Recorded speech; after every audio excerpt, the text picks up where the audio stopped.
Орманда болған жұмбақ оқиға. Айжанның төсек тартып жатқанына жарты жыл болды. Айжан 7-ші сыныпты тәмамдап, жазғы демалысқа шыққанда, анасы оны бір аптаға көрші ауылдағы ағасының үйіне жіберген еді. Сол үйден қайтып келгеннен кейін 3 күн өтпей-ақ төсек тартып жатып қалды. Мәселе физикалық саулығында емес, психологиялық жағдайында. Себебі төсек тартып жатып қалғалы бері ешкіммен сөйлеспейді. Бір нүктеге қарап жата береді. Арасында өздігінен қарқылдап күлетіні бар. Мұндай кезде әкесі үйге сыймай, қызының мұндай мүшкіл халін көруге дәті шыдамай, сыртқа шығып кетеді. Анасы болса жан ұшыра қызына көмектескісі келеді. Бірақ қызы тіпті анасын мүлде көрмегендей, даусын естімегендей кейіп танытады. Айжан ауырып қалғалы бері өзге түгіл туған анасын танымайды. Айжан тіпті өз бетінше дәретханаға шықпайтын болды. Дәрігерлер одан ешқандай кінәрат таппады. Ал психологтар жындыханаға жатқызу керек екенін айтады. Алайда Айжанның ата-анасы бұл ұсыныстан үзілді-кесілді бас тартты. Содан бері анасы Айжанды дәл сәби кезіндегіндей бақты. Айман қызына қарап жатып ұзақ ойланды. Бұл белгісіз ауру қайдан шықты? Қызы неліктен осындай халге жетті? Бұл сұрақтар оны көптеп мазалап жүрген еді. Бірақ жауабын таба алмады. Осындай қалың ойдың үстінде ұлы Біржанның көрген түсі есіне түседі. Айжан ауылға туыстарының үйіне кеткенде, Біржан таңғы шай үстінде Айжанды көргенін айтты. Түсінде Айжан пештің жанында бір нүктеге қарап тұр екен. Жанына келген Біржанды байқамады да. Бір уақытта Біржан қарындасымен қалжыңдаспақ болып, «Ва!» деп айқайлап Айжанды қорқытпақ болады. Сол уақытта Айжан ағасына жалт қарады. Біржанның айтуынша, сол уақыттағы Айжанның көз қарасын сөзбен жеткізу мүмкін емес. Тіпті оған қарындасы Айжан емес, шайтанның өзі қарап тұрғандай көрінді. Біржан есін жинағаны сол еді, Айжан Біржанды бас салып жүрегін жұлып алды да жей бастады. Құдды қорқынышты фильмдердегідей. Біржан қансыраған денесіне қарап айқайласа да, дауысы шықпайды. Осылай қиналып жатып, оянып кеткенін айтады. Айман Біржанның осы бір түсін есіне алып, бойын қорқыныш биледі. Қызына тағы бір көз салып, бір күрсініп алды. Айман қызын емдеу үшін бармаған жері, баспаған тауы жоқ. Түрлі тәуіп емшілердің табалдырығын тоздырды. Алайда ешқандай нәтиже болмады. Бір күні көршісінен Көкшетауға мықты емші келгенін естиді. Дәрігерлер мен емшілерден әбден көңілі қалса да, Айман қызын жазу үшін барлық мүмкіндікті пайдалануға әзір еді. Емшінің науқастарды Құранмен емдейтінінде ұнады. Көп ұзамай Айман күйеуімен ақылдасып, емшіні үйіне шақырады. Емші әбден арып тозған. Халықтың айтуынша, ол емдеген адамдардың ауруының кішкене бөлігін өзіне қабылдап алады екен. Содан болар емшінің жүзі сұрғылт тартқан, өне бойы солып қалғандай. Емші Айжан жатқан бөлмеге қолына Құран алып кіріп кетті. Сүрелерін оқып, бетіне суды бұрқ еткізді. Емші Айжанды ұзақ емдеді. Таң ата келген емші кешкісін бірақ шықты. Әбден шаршаған, үстінің барлығы терден малмандай су. Емші сылқ етіп орындыққа отырды да, есін жиып алғысы келгендей біраз уақыт үнсіз отырды. Біраздан кейін, қыздарыңыздың дерті ауыр екен, ауруды судан тапқан, деді емші.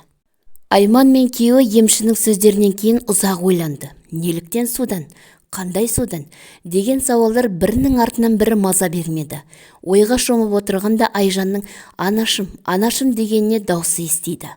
Айман мен Рахымжан қызының бөлмесіне жүгіріп барып, оны құшағына қысты. Екеуі де көзіне жас алды. Себебі Айжанның дауысын естімегеніне 1 жылдай уақыт болған. Айжан жазылды, мектепке барды. Өзінен 1 сынып төмен оқығандармен бірге оқуына тура келді. Күндер өтіп жатты. Айжанның ауырғаны да, емші де ештеңе есінде қалмаған. Үйдегілер де оны еске салуына қорықты. Бірақ құрдастары оның бастан өткерген жағдайын айтып, Айжанды сұрақтың астына алды. Бірақ Айжанның оларға айтатын жауабы жоқ еді. Бір күні Айжан анасынан барлық жағдайды сұрады. Сондағы емшінің ауруы судан болды деген сөзін ұзақ уақыт ұмыта алмады. Айжанның жазылғанын естіп, көрші ауылдағы ағасы бала-шағасымен үйге келеді. Оны Айжанмен қатарлас Әсия деген қызы бар. Екеуі айырылмас дос еді. Бастары қосыла кетсе, уақытты қызықты өткізудің түрлі жолын табатын. Әсия 1 жылдың ішінде болған оқиғаларды тоқтаусыз айтып жатты. бір уақытта кенеттен тоқтап қалды да: «Айжан, емші сенің ауруың судан болды депті ғой», деді. Әсия әңгіменің төркінін басқаға аударып: «Иә, бірақ қандай су екенін білмеймін», деді Айжан. «Сонда екеуміздің құпиямыз есіңде жоқ па?» «Жоқ, қандай құпия? Екеуміз орманға барып, адасып, кешкі уақытта көлдің арғы бетіне жүзіп өтіп едік қой. Бәлкім ауруды дәл сол көлшіктен тапқан боларсың». Әсия сол уақытқа қайта оралғандай байсалды түрде әңгімесін бастады. «Екеуміз орманда ойнап жүріп, үйден алыстап кеттік. Мен қорыққаннан жылай бастадым. Екеуміз дұрыс жолды табамыз деп, бір жерді 1 сағат бойы айналып жүрген болып шықтық. Кешкірім уақытта үйге бастайтын жол деп тапқан жолмен келе жатқанда алдымыздан көлшік шықты.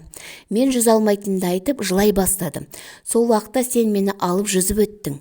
Өзің менің кесірімнен бірнеше рет суға баттың да.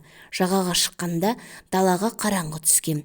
Екеуміз сол көлшіктің жағасында түнеп шығамыз деп шештік. Сен бірден ұйықтап қалдың. Мен қорыққаннан көпке дейін көз ілмедім. Бір уақытта қалың ағаштың арасынан сол жақ тұстан қара қасқыр бізге қарай тістерін ақситып келе жатты.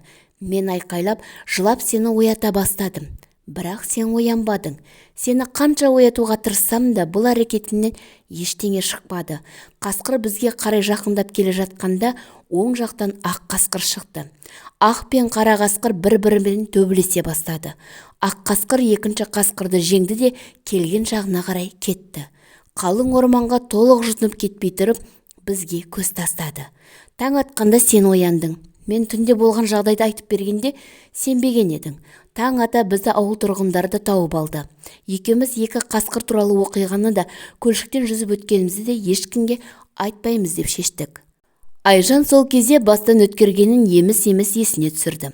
Үлкендердің су перісі болады. Түнде әйел адамға суға баруға болмайды деген сөздер есіне түсті. Бәлкім сол түні емші айтпақшы ауруды судан тапқан болар деп топшылады. Өткен күндер қорқынышты түс секілді өтті де кетті. Айжанның отбасына шуақты күндер қайта келді. Бір күн Айжанды емдеген емші қайтыс болды. Халықтың айтуынша, Айжанды емдегеннен кейін емші төсек тартып жатып қалған. Содан оңалмаған екен. Айжанның дерті неден болғаны белгісіз. Оған медицина қызметкерлері де түсініктеме бере алмады. Әсияның орманда, су жағасында көрген 2 қасқыр да қорыққаннан немесе қиялынан туған дүние ме жоқ па, ол да белгісіз. Айжанның ауруы сол күйі жұмбақ күйінде қала берді.